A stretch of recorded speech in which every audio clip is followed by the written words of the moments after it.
Calvin, there are 3 reasons why I'm deeply intrigued about having this conversation today. I mean, the first goes without saying. You're a legend on school as the school scientist, and my entire approach to community engagement has been rearranged by your theories, experiments, and novel strategies. And I have so much gratitude for you and the team. The second reason that I'm intrigued about having this conversation is that you are a remarkable entrepreneur who always seems to be slightly ahead of the curve. Early to YouTube as a Photoshop artist, a global traveler and keynote speaker, author, and then building upon that legacy, all in on school. Over the past decades, you've established a thriving business and a global high-performing team, and yet you haven't lost your way or your family in the process.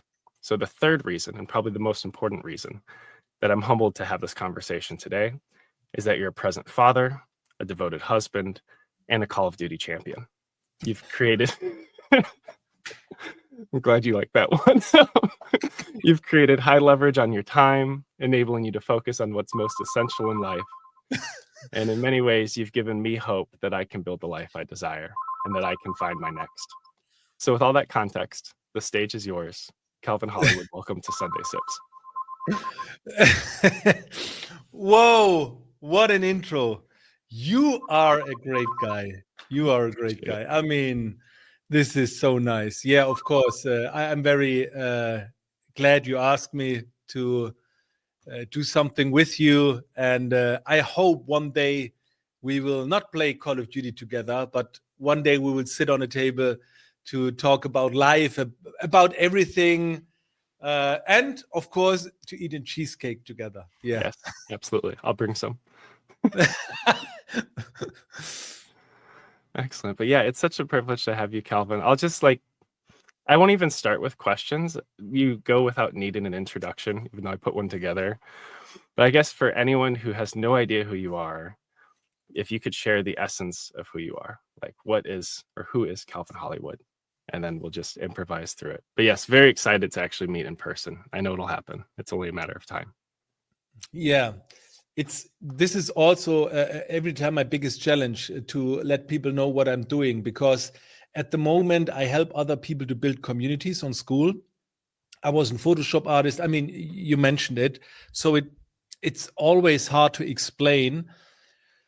But I think my core mission on this planet is to serve other people with the skills, with the knowledge, what I have. And it doesn't matter what I did in the past. It was always helping other people to achieve their personal and business goals in a shorter time, a little bit more easier than without my help. So this was always my core mission. And I don't care so much what it is, in what way. Maybe in 4 or 5 years, I do other things. Yeah, but this is, I guess, why I'm here on this planet. Yeah, that's so beautiful. And for people who don't know anything about school, what is school and why are you here? I mean, you can compare it like a Facebook group, a place where people can hang around online, but in another environment or another frame or another setting.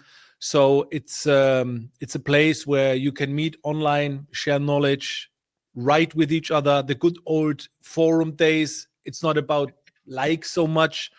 It's not about creating a lot of content, and this was always my core mission, I guess, bringing people together. And I was running 2 forums in 2006 or 7 or so.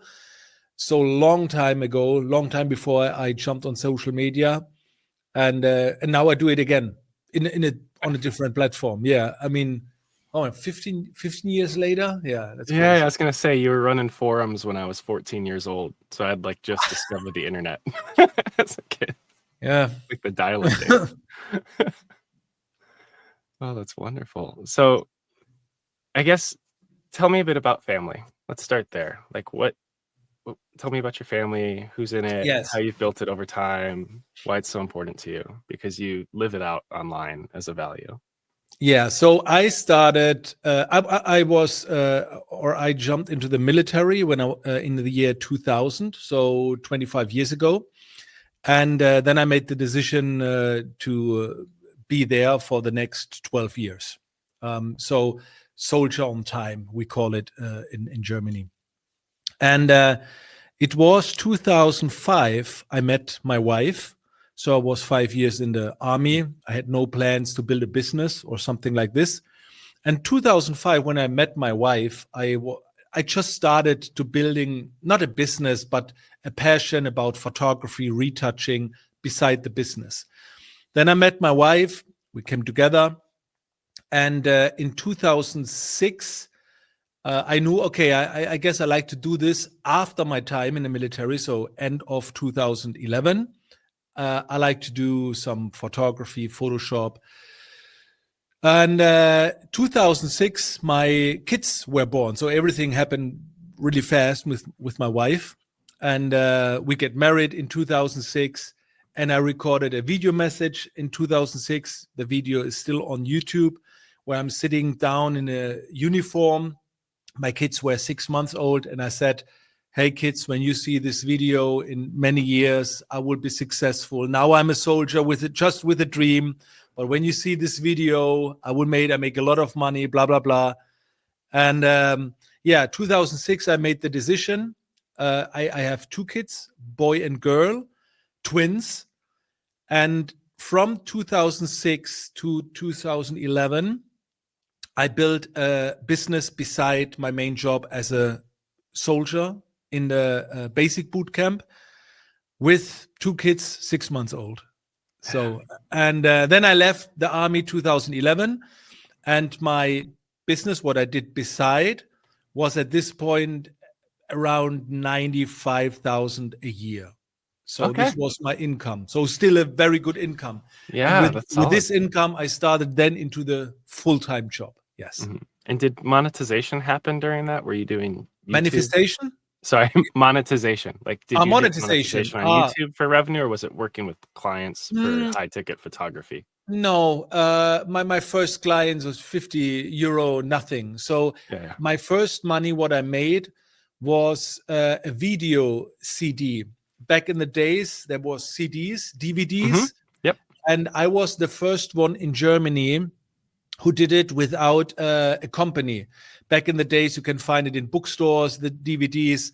And I was printing them, burning them all by ourselves in the living room with my family. And this was my first money. And because I had 2 forums, I started selling my first DVD, and I suddenly make from one day to another, I guess, 3,000 euro. And then I thought, oh my goodness. Yeah. I can make a lot of money with this.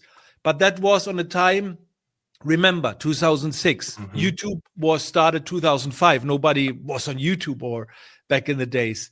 And this was my first money. And later on, 2007, 2008, when I did this for 2 or 3 years, then I was on big stages. Then I jumped international. Mm-hmm. I was traveling around the world. I wrote a book. I made English DVDs. I produced, I guess, 150 video courses, 30 of them in English. And then 2009 was my peak. Way before I was finished with this as a soldier. And 2009 was the peak when I was America, everywhere, made good money, maybe a couple of 100,000 euros. At the beginning it was 90K. And after that, 2009 and 2010, 2011, when I made it full time, I scaled it to 200, 300K. Yeah, the money thing was not so important for me, but it was crazy. Beside the main job, Mm-hmm. I mean, as a soldier, 2.5K a month. I did a presentation, a workshop, 2.5K in a day. Yes. So it was crazy. It was crazy. Yeah. Yeah, I remember before I made a strategic exit from Johnson & Johnson, because I worked in engineering for about a decade as well as global leadership. I started having conversations with people within my network of, I'm going to go and venture out and try to start a business to stay in Japan. And I was pitching something called ethnographic research, where you immerse within a people group, try to understand the culture, and then you find market insights from that. So I was pitching that to a friend who owned a sake distillery. And when I was trying to figure out, like, what do I price for this service, I just kept trying to make myself nudge it up. So it was like around 32K was the pitch. If like I could do this for you, if this is something that provide value to actually understand the competitive analysis and how you can position your brand. And when they said yes, like, let's do it, even though when we got into details, they ran into funding and it didn't happen, that was a huge moment for me of like, wow, I could make a third of my salary in a week's worth of work with the right clients. It's just a matter of like, figuring out how to position the value you have with the right people and those connections. So at what point did you pick up a CD or a camera and look at this as a tool where you could start to build a different life doing what you love? Yeah, after 1 year, I started 2005. I'm not good with numbers, but I guess it was around 2006. Then I did my first personal coaching. Somebody asked me, can you explain me everything? And I said, okay, I did it for free. The next one, I said, okay, give me 50 euro. I did it. And then more people asked, and then give me 100, give me 400. And then I saw, wow, I guess this can work. Yes. And I've got a lot of attention. I mean, at this time, Photoshop was not so popular. Everybody, it was the switch to the digital photography at this point. And I was the first one who shared all the secret Photoshop, crazy stuff. I figured them out, you know me, like on school. So yeah, it was a good timing. And then I saw, oh, I can make more money with something what I love even more. And then, okay, I have 5 years left in the military. I can build something beside it. And I did it. Yes. That's awesome. So you had a nice ramp up where you're building business in parallel to getting a steady paycheck every single week. So with that ramp up, though, you also had young children that you were navigating and a wife. And as I've kind of found my home within the schoolers group and the school games, it seems like a lot of people resonate with figuring out how to navigate that trifecta of like, I have a day job, I have a side hustle, I have responsibilities as a father and a spouse. How did you learn where to put your effort across those areas to get leverage? Or maybe even before that, like, when did it go wrong? Like, I'm sure there's hard days before it worked and you're getting money for the time you're putting in. So how did you navigate kind of the messy middle of entrepreneurship? The most important thing for me was to always ask my wife for permission for everything. Yeah. And then I said, look, this is the dream for the family. I have 2 hours or 3 hours a day to build it beside everything. But we have the 2 kids. I mean, the grandmother was living near to us in the same building. So we had help here. That's very important. But I always ask for permission. I mean, my number one goal was always my family. I don't care so much about the business thing. I mean, it was a nice game and I love to play it, but of course, family was always number one. So I asked for permission. And when my wife said, I said, give me the time when I can work. And then she said, on Thursday, 10 p.m., around 1 a.m. This night, you have to take care of the kids because I sleep. So we had this plan. I had my time, and then I run full into it. And I'm very, very crazy in time management. So I have to figure out this time, back in the days, where I can save some time. So I calculated, I drive every morning 30 minutes to the military, to the base. So in these 30 minutes, I can do breakfast, I can shave, I cannot clean my teeth, doesn't work. I tried it. I even thought, how can I save some time when I'm done with the shower? Should I start with the socks or should I start from the top? So I calculated everything. When I walk a little bit faster in everyday life, then at the end of the week, I will save maybe 10 minutes. Where do I have to go to eat something? So I calculated everything, and because I had no time, and then I used every minute very, very good in what brings a revenue and what brings really a revenue. And yeah, that was back. It was not so difficult for me.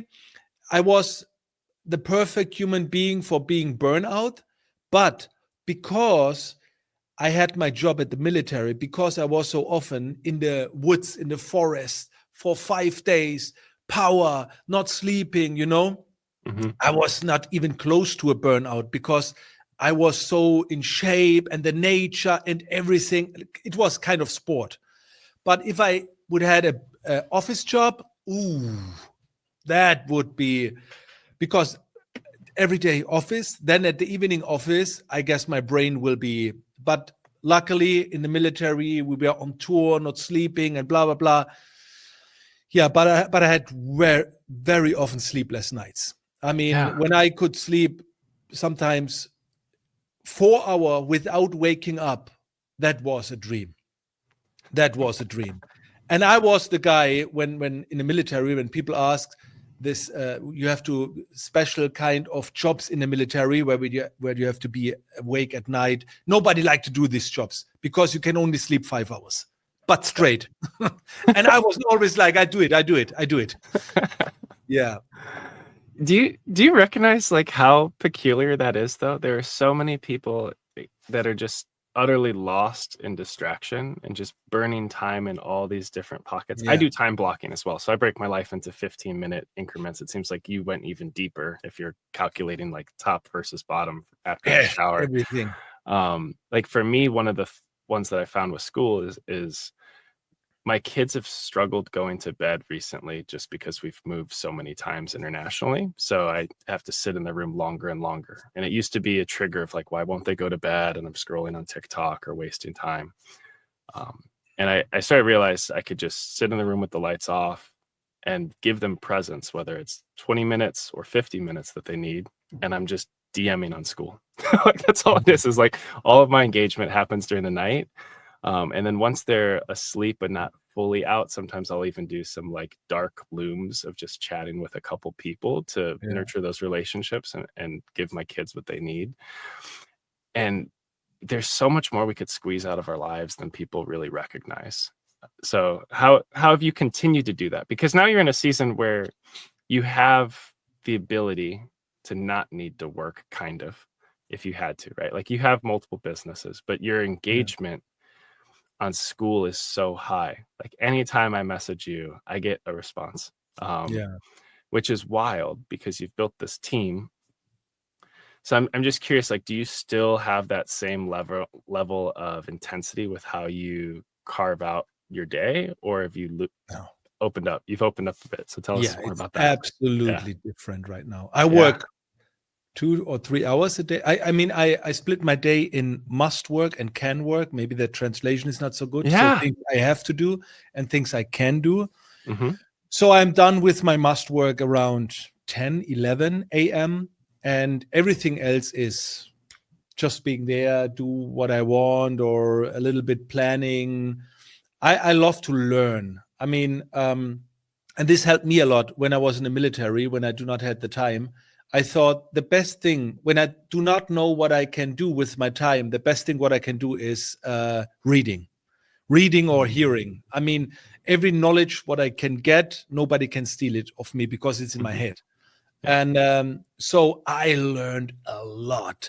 I can remember we were on military practice outside, and how do you call it when you are outside in the woods with this where you slip in? Waders.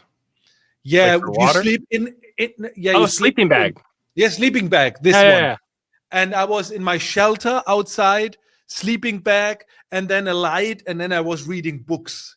I used every minute, every chance to read, to learn, and but nowadays, no, I'm very lazy. I do not work much. I'm still very efficient, so I know what to do, what brings a lot in revenue, but I don't work much anymore. This time is over. So now I build a team, and yeah. also my team is not work. I mean, they working every day, all day, but I hope not hard. I don't like to work hard. I like to work clever. Yeah. This is this is just so countercultural to school, and it's brilliant. It's beautiful. Like, I remember you're sharing you had a goal for one of your teams. This is in one of the bonus workshops you did, where once you hit a certain financial target, everyone just stopped working. Yeah, right. Immediately, I heard that as an American. I was like, that's so German. Like, that's so like European that we've hit the marks and we're done. But it creates a sense of like joy in the group that you've hit the target and you can rest and replenish, and then you'll start back up at the next quarter, whatever that looks like. Where does that contentment come from in your life and in your business? Because a lot of people Yeah. don't run their business that way. First of all, I mean, when we reach our goal, I told my people or my teammates, I call it teammates, don't have any to-dos on your list. Yeah. I mean, but they are not stop working. They do other stuff. I mean, like observing or planning but they don't have to. And I noticed that when I was done with the military, my everyday work was, I mean, I put everything together in a 2-hour frame. I have to, because there was no time at the military. And then from one day to another, I had 16 hours a day. And then I can remember the first day I start working at 8 a.m. in the morning, 7 a.m., I don't know. And at 10 a.m., I'm like, I'm done. And what can I do now? There was no, because everything what I did was in 2 hours, and then I get bored. And then I thought, okay, what can I do? And instead of putting more and more and more into it, I used this time more for being creative, because I was a Photoshop artist. I was a photographer. We have to be creative. On a later stage, when I jumped more into this business, I had more work, and then my creativity is getting less and less. And I figured this out after a year of being a business coach. And I'm like, where are all my ideas? From the early days, I was so creative. And then I thought, of course, I work the whole day. And I have something here. This means attention or awareness. Attention is more important than focus. Because in the early days, I was focused, only working. And now I'm looking around, I take my time, and then I start implementing this to my team members. I said, please observe, watch, can we do better? Do you see other people, what they are doing better? Let's learn. And yeah, at the beginning, I pay them for watching videos. Yeah, but after a while, there was this feedback. And sometimes one creative decision gives you so much more money. So I'm always say the money is in the work. When you work, then you will get money. But the big chances and the evolution is not in the working. It's in the awareness. When you watch and be aware, when you talk with the people, right there are the big chances. Yeah. And when you work, you miss the big chances. Yeah, it's interesting because I lived, you did the military, which leverages time and resources in an interesting kind of way. And then for me, living in industry with Johnson & Johnson and MedTech, like everything is about squeezing the most out of the capital investment possible. So they drive engineers hard, they drive leaders hard, because we're also in a very competitive market trying to create minimally invasive surgical technology and robotics. And I remembered so many times where you're working on one project, you have to innovate it on behalf of the patient you're serving, but people get locked into doing it fast and they miss all these side explorations. They're not willing to dabble in the technology and kind of look at adjacent problem spaces. So that's an area that I've always tried to create and carve out that margin to protect wandering. Because if we don't wander, we never truly discover. We only incrementally innovate. We just keep kind of nudging things forward instead of finding something transformational. And I love how you equip your team are looking across all these different principles and practices in different contexts, different books, different online digital contexts, and figuring out what could we do different as we build community. So maybe it would be helpful just for the community builders here. Like, what are a couple strange things you've found that you've applied in a new way on school, besides the things you've shared on other podcasts? What are you doing What that's do you mean different? exactly? Can you Yeah. reshape your question? Because sometimes Yeah. my English sucks. No, I talk too much. So it's a nice blend, Calvin. Um, what what is something weird that you found from one context, whether it's a book you read or a different business model that you brought into school that you think's interesting and effective that nobody else is doing? Similar to when you would find new tricks on Photoshop. Yeah. What's That's something you even a do that hard no one else is question in doing? German language. Yeah. Now, Mm,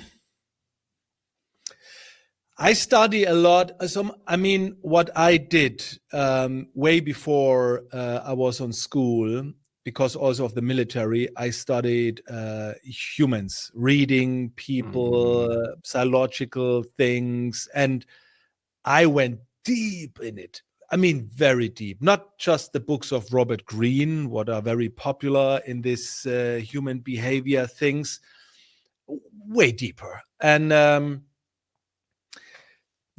now, because you ask for a weird thing, let's talk about Mhm. weird things. I mean, Yeah. it's weird how cult leaders run kind of communities, but in a Mhm. bad way. It's very weird how cult leaders like Charlie Manson Mhm. can uh, influence other people in a way where you think, what? How? How? Mhm. And I'm a guy who like to understand this because these weird and bad people had some very good skills, but they use it in the wrong way. Mhm. So my goal was always to understand that because I do not fall in a trap of them when somebody tried to do this with me, and maybe I can learn a few things. So the weirdest things are that I'm studying this kind of people, and I study them very, very deeply. So I do research, not just the books. I looking for friends, what they are saying, blah blah, very deep. So I get the feeling. I like to dive into this world, and of course, I don't like to use it in a bad way. Yeah. But yeah, you ask for weird things. This is weird because when I mention this, many people will say, "Why do you study this shame people or bad people?" Yeah, they turn bad, but the skills what they had were amazing. So Mhm. yeah, and I Yeah. can implement it on school because not in that bad way, but in a very good way. When you know how to talk with the people, that they hear you, that they take action, and you can apply everything ethically correct. Yeah. Yes. Yeah, it's really you're discussing kind of influence for good, but you're getting best practices from some of these bad actors in historic case studies that Look, were effective, right? yeah, when you read books about how to influence people, blah blah blah, uh, one day there will be one day I read hundreds of books. There's nothing there anymore, and there are some people who are good, and then there are some people who are so good, and most of them they are negative. They what are very very very good. Most of the time they are very negative. Mhm. And then I was looking for more. Who's better? Yeah, and then you came along some weird names, and not everybody had bad intentions. There was always some great people, but yeah, and I studied this all. Yeah. Yeah. I will say, I'm curious where you get some of these. You do a very good job at retaining my attention and focus within your community and influencing me. Even just there are moments where I'm so busy taking care of my kids and trying to get my own community and business going, and I will still find a way to jump on your calls because you will say during calls things like, "Oh, we can't. We have to cut this part out of the recording." So I have to be there. Right. Like, does that come from stuff like this? Like the sense, the FOMO or the fear of I moving mean, out, missing out? everything what I do Yeah. is by attention. As a, I mean, everything, but many things are. I'm not. It's not conscious. It's subconscious what I do. Mhm. So when you ask me, then I notice it, and then I can explain it. But many Yeah. things I do. And yeah, I mean, also many people think manipulation is a bad thing. I think you can apply it in a good thing. So manipulation for me, maybe there's another explanation out there, for me means when you don't like to do sport, you don't like to do it, you hate it. But when I can use my skills in rhetoric, in everything, to manipulate you to something what you don't like to do, but with all my hidden techniques, I can bring you that you do something what you don't like to do, but it is good for you, then the manipulation is okay. So in my world, but you have a responsibility, and so sometimes when my kids were young, I manipulated them to clean up their room. So I told them, please clean up your room. No, I don't like. So I manipulated them by, okay, I will count how long it takes to do clean up your room. Let's break the new record because there's a record out there, 2 minutes or 50 minutes. Okay. This is a manipulation, you know? Hmm. And it's nothing bad when it's good for the person, not for you. Then it's not good. It's Yeah. good for the person. Yeah. Mhm. And your twins are teenagers now, right? They're a little bit older. They are 18. They are turning 19 in July. Wow. Yes. And they're part of your business, or one of them is, I think. Yeah, my So son. your son is. Yeah. So not necessarily how did you manipulate them, or at least your son, to join your business, but over the last 18 to 19 years, how have you kind of guided them into Mm. being hardworking, creative people that are partnering with you and what you're building towards? The funny thing is, I did not manipulate him. I mean, of course, my dream was Yeah. that it would be perfect to spend time with my son at work. It would be amazing. So Mhm. when he reached out and said, I like to work with you, I tried to get him in another direction because I want to see how much he wanted. So I said some things like, yeah, but it's very hard work, maybe not so excited, maybe you should do something different. And then I was hoping inside he said, no, I like to do it. And this is what happened. So, yeah, but I people ask me all the time when they were younger, do you like to have them in your job? I said, I don't care. I mean, it would be great, but I would not do a little bit to force them or to guide them. I never mentioned the sentence, it would be great when you can work with me. This would be amazing. I never Yeah. said something like this. But when he said he would or he will do it, I said, I'm so happy. I mean, now we can spend time together, and I try to be a role model. Now I have an influence on him as a role model. This is how I did the past 20 years. My wife did everything. My part was to be a good role model, and now I can even be it even more when he's hanging around with me. Yeah. Yeah. Would he say you're a good boss? Yes. Yeah, 100%. Because he's very different. I call myself sometimes very dumb. I need the things easy, and he has maybe a brain like you. Everything is in detailed, and he can do 5 things together. I have to give him when he was young. He need something, so I said, "Look, this is how chess works." And Mm. then after an hour, he could play chess. I Yeah. guess he was 8 or 9 years old. Then I give him this magic cube. Then I had time for the next hours until he figured out how to do it. So he's very difficult. He would be very difficult when he worked for other companies. The bosses would go crazy with him. But because I know how to handle him, I give him 5 tasks. Everything is complicated, and then he's happy. Then he can work. And yeah, I think this makes me a good boss because I know exactly how he is. Yeah. It's beautiful. And where's your daughter launching off to? Does she have a plan? Yeah, I mean, she loved to be, how do you call it when you are working with small kids in the kindergarten? That's an English Oh, word, really? right? Yeah, Kindergarten. teacher. Yeah, kindergarten teacher. Yeah, in Germany it's kindergarten, and in English Okay. as well. And yeah, she loved it. And my daughter is so calm, so like you. You know, two kids, everything around, and you are so relaxed, like, hey guys. So I'm like, what's going on with you?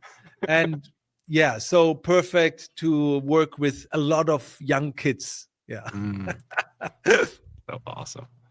So Calvin, I know we're getting close to around 45 minutes. I know you're incredibly No busy. worries. So what does your next look like? Right?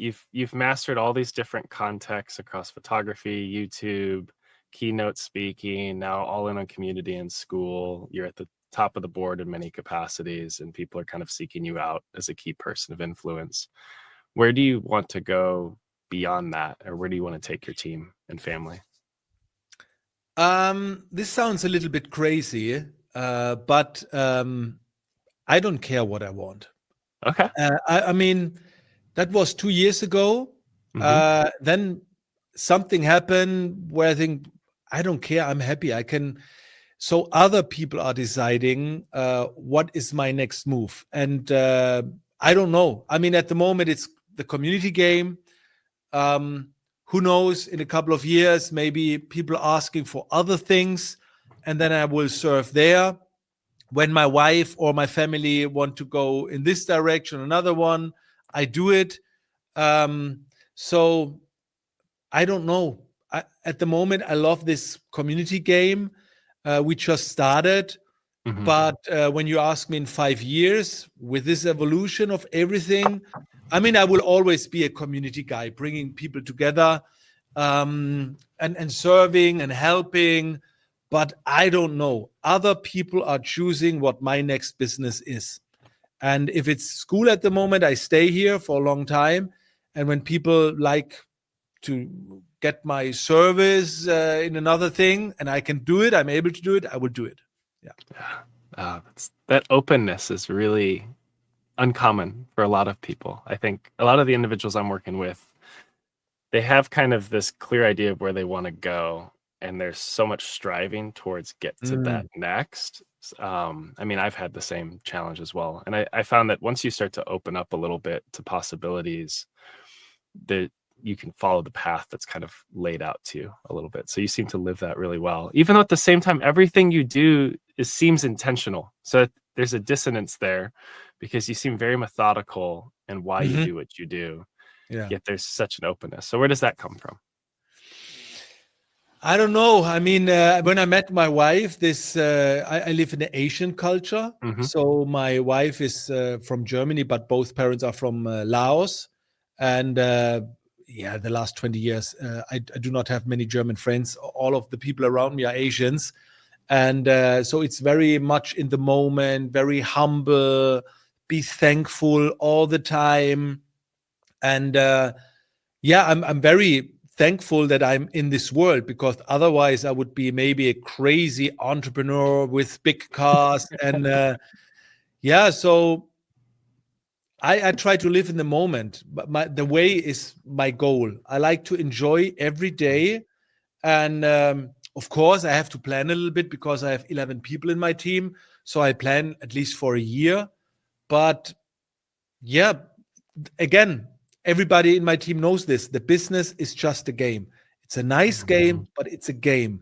My family is not a game. That is much more than a game. It's my life, you know? So I don't know what happened in the future, but I will never risk my family just for a game. Yeah. Oh my gosh, that's so beautiful. I don't know what to add to that.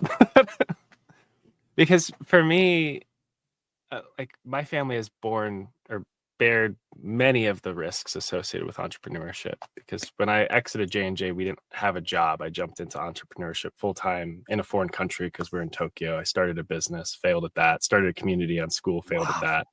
So we hit zero in Japan with 4 kids, and we had to figure out where do we go. Why are you so calm? Why? I mean, I don't know. Maybe you are deeply inside depressed. You never know, but you seem so relaxed and happy. Mm-hmm. How? I've navigated a lot of pain, and it's impacted a lot of people around me. It's definitely broken many aspects of my pride, because I thought when I would leave J&J, I'm highly valuable. I'll be able to find something in Japan to continue our life here. Like, we believed that was what our world would look like. We had moved 12 times in 1 year to get to Japan. So that's where a lot of the resiliency came from, was we had navigated Yeah. that journey as a family Very to important. start. Resiliency, what you said. Yeah, Yeah. this is another very important. And so we had all the pieces in front of us to believe if we left J&J and started life in Japan, we could continue it. We had already been there 2.5 years. And I kind of landed on 4 learnings from hitting zero out there. And the first is just extreme ownership. Like, it was very exposing for me to realize there are choices I made that didn't position my family and my business well. And the unknown unknowns that every entrepreneur kind of runs into. And we had pulled a large personal loan to exit Johnson & Johnson and keep our kids in international school. So I thought we'd be able to out earn that. And that was a false assumption. We ran into other issues with health insurance was incredibly expensive in Japan because they wanted back taxes, all kinds of like strange unknowns where we just weren't in a position to continue life there. So the first part was ownership of, I made choices off of risks that I perceived I could overcome, and I couldn't overcome that. So the second piece of where that joy disposition comes from is extreme acknowledgement of circumstances. There are many things outside of our control in business that our ownership runs into. Like, there's stuff I can change and there's stuff I can't change. And as you progress in life and have greater challenges, there's higher risk about both. What can I push forward and own? And what do I also have to acknowledge is out of my control? In Japanese, we call that shogunai, which just means like, it is what it is. It can't be helped. This comes from all the natural disasters that have plagued Japan for generations. They just acknowledge that sometimes there's an earthquake and people die, and that can't be helped. And it's ingrained within business culture in Japan. But the third piece that I found at hitting zero and failing was just extreme grace. Like, to be able to look at your own life and the choices you made and the circumstances that occurred and forgive yourself because you had imperfect information as you were trying to move forward. And the final piece is, the fourth one, is hope renewed, that you can still go and try again. You could roll the dice and hope for better outcomes. You can learn and leverage that experience and move forward. So I think for me, coming into your community has really given me a lot of hope that there's just lots of gaps I had. My community was social media, as we've talked about. The risks I had taken were too great to assume that I could just build a community quickly, and for it to be profitable, these things take time. And to trust that if I keep showing up and bringing excellence and intention, circumstance will shift. That life is not zero forever, is my understanding. So I think that's where you see kind of this resiliency mixed with hope. It's just acknowledgement of what I can control and what I can't control, forgiveness for what I've made mistakes about, and hope to keep showing up and doing the best I can. And that, I think, inspires a lot of people to just kind of gather around the community as well. I don't know if that makes sense. Yeah. Can you remember what I told you about a topic, what you should go on? What I should go on? Oh, for fatherhood? Well, I remember everything you talk about, but yeah, expand a little bit, Calvin. Yeah, it was this personal development, fathership, to do something there. Mm-hmm. I mean, you should create a course or at least an audiobook, because you can't write a book. It takes too much time, but you can record an audiobook or a course. And I mean, so much experience, and you need time to explain that. You can't explain it in a comment or in a post. You need 200 posts. You have to, maybe once you have to record everything, your story and what you learned, put it in a big course, create the community, let the community talk and share their knowledge. And when they have to have new knowledge, check out the classroom. Yeah, it's a vertical that I'm definitely considering. It nests within what I'm no engineering doing. No engineering. No, just your life and your because you explain it in such a good way, and your voice, and you're a good looking guy. I mean, I told you, why stop the Loom videos and take the time to produce a course, and in 2 weeks you have a final course about being a great human being and a father and an entrepreneur, something like this. Oh my gosh, it's so helpful. Create a free community and sell the course inside. Something like this. I mean, this is crazy. The point is, it's hard to explain because the international market do not know me. But in Germany, that sounds maybe a little bit arrogant, but I'm very. Where's the book? Wait, hold on. Here. Hold on. I had a model. I was shooting a model, female model, and I was her photographer. We are getting friends, and then she had big things in her life. She broke both her legs. She was an action model, stunt model. She could do it anymore. Then she lost her. She can't even walk anymore, and everything was broken together. And in this time, her husband died. He was a pilot, and on a simple flight, he died. So she lost everything. And after 1 year, I met her. And I guess I have this gift to see what is right for the people. And I told her, do this and do that. And she, I don't know. I said, do it. Trust me. Your experience, somebody sent you into this life. You collect so much experience. Please do it. And it was tough. But now she's a bestseller in Germany. Oh, cool. She's speaking in front of 15,000 people on the biggest stages in Germany. Look at this book. This is crazy. And I was sitting like in a simple talk, and I said, oh, you experience so lot. Share it. You are good looking, you can talk, share it. There's no reason why not to do it. When you feel so ugly, I know I can in the camera, okay, when you cannot talk, okay, maybe you have to but when you have both and the camera is there, just go for it. Yeah, no, it's beautiful, Calvin. Everything you've told me look at worked. her. This is you. I mean, in your book then. Yeah. It'll come for sure. It's definitely woven into the class that I've built thus far, because I wanted to bring people into proximity on how I quit J&J, like how to say goodbye. And I go through the family journey and the decision making necessary in that jump. So they get pieces of it, because you've talked about, things that we don't know, right? Because you're in proximity to the school overlords. I do believe in having multiple communities over time and figuring out what that funnel looks like from a free hub into different areas. I definitely want a group for fatherhood. When I quit J&J, the first thing I thought about doing, but the lead times were too long, was developing an app to help fathers be more present with their children. So that was going to be called You think Papa. too complicated. I know. I have too many systems. How old are your kids right now? 8 years old, 6 years old, almost 4, and 1 year. Yeah. One was born in Japan. Look, I was not ready to talk about my life as well.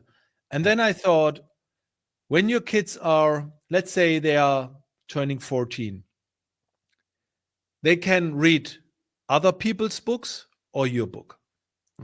And you want them to read your book. And this is why, by the way, this is it's hard to say, but my family is on the cover here. Oh, beautiful. I've written this book for my kids.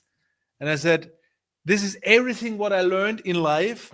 So when you don't think in school, record it once. You can do this on a weekend or in a week. Record everything. And when you have spoken it out in a video, you can use everything. You have a transcript. We have the AI tools to turn you have everything.